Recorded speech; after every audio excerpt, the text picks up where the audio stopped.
My girlfriend said, "My friends and I have a roast tradition." Don't be so sensitive. I smiled. I can take a joke.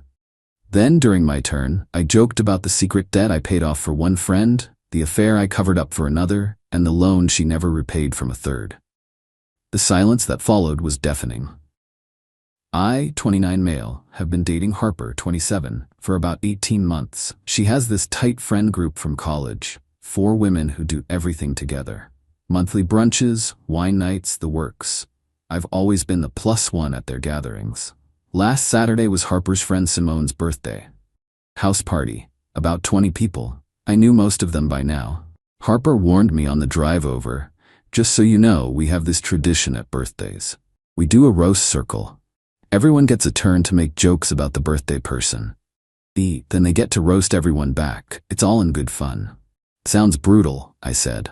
"Don't be so sensitive. It's how we show love. Just laugh along." "Cool.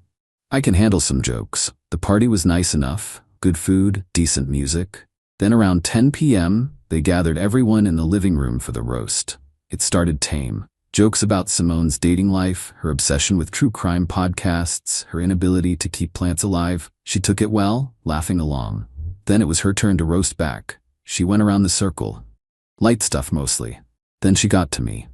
And Marcus, Harper's boyfriend who thinks watching YouTube videos about investing makes him Warren Buffett. Dude spent an hour at my last party explaining cryptocurrency to my grandma.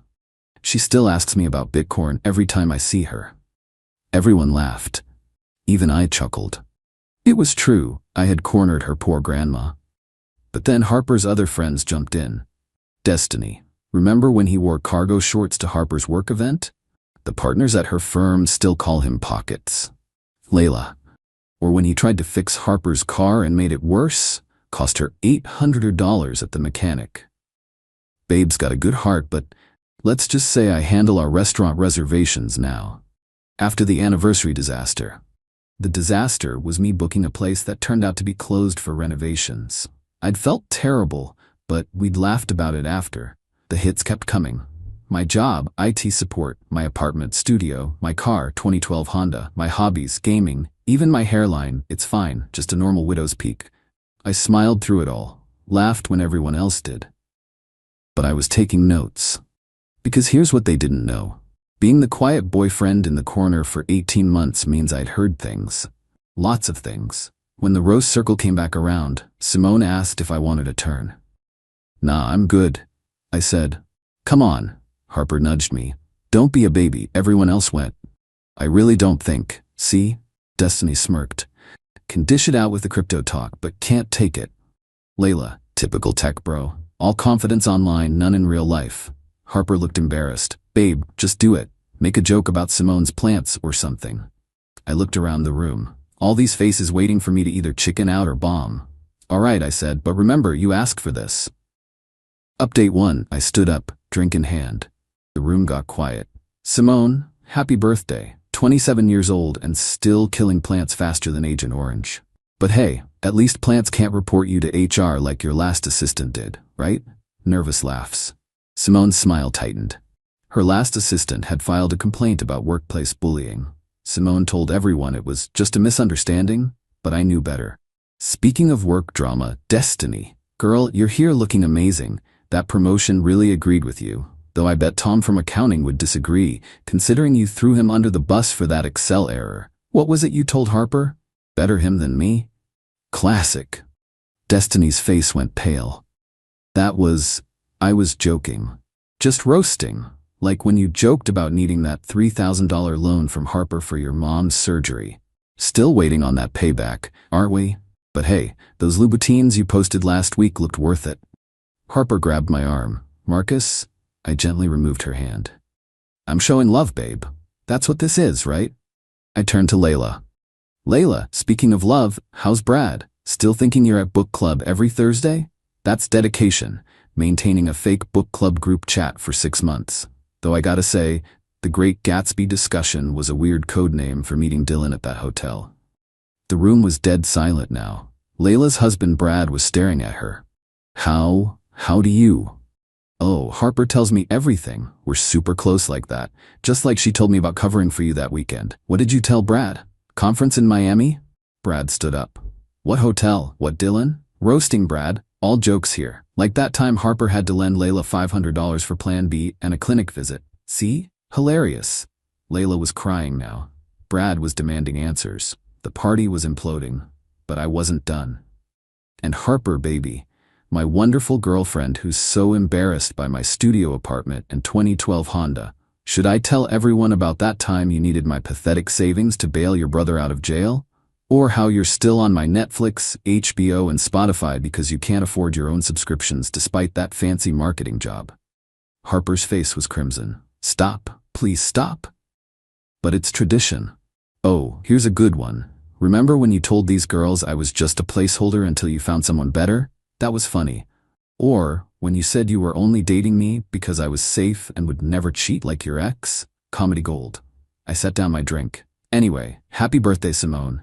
Thanks for the invite, this was fun. I headed for the door. Behind me, chaos. Brad. Dylan? Who the hell is Dylan? Layla. It's not. He's making it up. Destiny. You told him about the loan. Marcus. I didn't turn around. Update 2. My phone started blowing up before I even got to my car. 42 missed calls. Destiny. You ruined everything. Layla. Brad left. I hope you're happy. You're a psychopath. Harper deserves better. I turned off my phone and drove home. The next morning, Harper was at my door. Mascara streaked, hair a mess. How could you do that? Do what? Roast your friends? It's tradition. You destroyed my friend group. I told jokes, just like everyone else. Those weren't jokes. You revealed secrets, personal things. So when Destiny jokes about my cargo shorts, that's love. When I joke about her committing loan fraud, that's destruction. She was going through a hard time. And she bought designer shoes instead of paying back her friend. Harper pushed past me into my apartment. We need to talk about this. No, we don't. We're done. She spun around. What? I'm breaking up with you. Because of one night? Because you couldn't handle a few jokes? No, because you've spent 18 months treating me like a placeholder while mocking me to your friends. I pulled out my phone, scrolled to a text she'd sent Destiny. Screenshot I'd taken weeks ago when she left her phone unlocked. Marcus is taking me to dinner for our anniversary. At least he's consistent. Consistently mediocre. Her face went white. I was just venting. Right, like when you told them I was basically a golden retriever, loyal and too dumb to know I could do better. How do you have these? You leave your phone open a lot, and you text your friends while sitting right next to me. I'm in IT, Harper. I notice screens. She sank onto my couch. So this was all revenge? No. This was me finally standing up for myself. Your friends have treated me like garbage since day one, and you not only allowed it, you encouraged it. It was just jokes. No. Jokes are funny. What you all do is cruel. You hide behind tradition to be mean. My phone buzzed. Brad of all people. Thank you. I knew something was off following Dylan's Instagram now. You saved me years of lies. I showed Harper. See? Brad's thanking me. You ruined Layla's marriage. Dylan ruined Layla's marriage. I just mentioned his name. Harper started crying. Real tears this time. My friends all hate each other now. Destiny won't talk to me because I told you about the loan. Simone's threatening to report Destiny at work for the Tom thing. Layla's staying with her mom. It's all falling apart.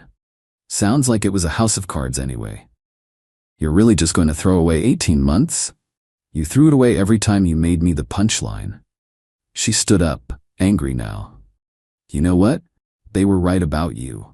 You are mediocre. Living in this crappy apartment, driving that old car, working your dead-end job. I was settling for you. And yet you needed my mediocre money for your brother, and my mediocre subscriptions for your shows. Funny how that works. I'm done. We're done. You'll regret this. The only thing I regret is not speaking up sooner. She slammed the door on her way out. Update 3. The fallout was extensive. Brad divorced Layla. Turns out Dylan wasn't the first affair. The hotel receipt I'd mentioned gave Brad the breadcrumb he needed. He found 2 years of evidence. Destiny got reported to HR by someone, not Tom. He'd moved companies. Turns out several coworkers had been documenting her throwing people under the bus. She got demoted. Simone's old assistant saw posts about the party drama on social media. She felt vindicated and shared her own story. 3 more former employees came forward. Simone's reputation in her industry tanked. Harper's brother called me. Sis says you two broke up? Yeah. Sorry to hear that, man. You were good to her. BW, I'll pay you back when I can. Don't worry about it. Nah, I will. You didn't have to help me, and she shouldn't have told her friends about it. Even her family knew she'd done me wrong. But here's where it gets interesting. I started getting messages from other people who knew them. Boyfriends, co-workers, acquaintances. All with similar stories. They did the same thing to me at a party. My girlfriend dumped me after they convinced her I was a loser. They made my wife cry at her own birthday dinner. Turns out the roast tradition had left a trail of hurt feelings over the years. People just never spoke up. One message stood out. From a woman named Claire. You probably don't remember me, but I was at Simone's Christmas party last year. They spent 20 minutes roasting me about my weight, my job, my apartment. I went home and cried for hours, seeing someone finally give them a taste of their own medicine. Thank you. I realized something. This wasn't just about me and Harper. This was a toxic friend group that had been hurting people for years under the guise of tradition. Final update. Life moved on. I focused on work, got a promotion. Turns out I'm not so mediocre after all. Started dating a woman from my climbing gym. She's kind, funny, and has never once mocked me to her friends. Harper reached out last week. Can we talk? I've been doing a lot of thinking. Against my better judgment, I agreed to coffee. She looked different, tired, humbled, maybe. I owe you an apology, she started. Okay. I've been in therapy, trying to understand why I thought that behavior was acceptable, why I needed to put you down to feel better about myself. I sipped my coffee, waited. The friend group is done, we don't speak anymore. And honestly, it's been peaceful. I didn't realize how exhausting it was. Always competing, always judging, always tearing each other down. Growth, good for you. I'm sorry, Marcus, you deserved better. You were nothing but good to me and I treated you like a placeholder? She winced. Yeah, and the thing is, you were right about all of it. We were mean, we called it tradition, but it was just cruelty. Why are you telling me this? Because I wanted you to know that what you did at that party, it needed to happen. We needed someone to show us who we really were, even if it destroyed everything. I didn't do it to help you grow, Harper. I did it because I was tired of being disrespected. I know, and you had every right. We finished our coffee in relative peace. As she got up to leave, she paused. For what it's worth, you were never mediocre. I was just too insecure to admit I was the one who wasn't good enough. I watched her go. No satisfaction in her admission. No desire to reconnect, just closure. Later that night, my new girlfriend asked about my day. Ran into my ex. She apologized for some stuff. That's good. How do you feel? Like I dodged a bullet. She laughed. Well, I'm glad you did. Otherwise, we wouldn't be here. Yeah, me too. Looking back, I probably could have handled that party differently. Been the bigger person. Walked away quietly. But sometimes, being the bigger person just enables bad behavior. Sometimes, people need a mirror held up to their faces. And sometimes, the best roast is just the truth. Edit. Since people keep asking, no, I didn't plan the roast in advance. I just remembered things they'd told Harper over months of wine nights. When you treat someone like furniture, they tend to overhear a lot. Edit 2. To those saying I went too far, maybe. But they created an environment where cruelty was currency. I just made a large withdrawal.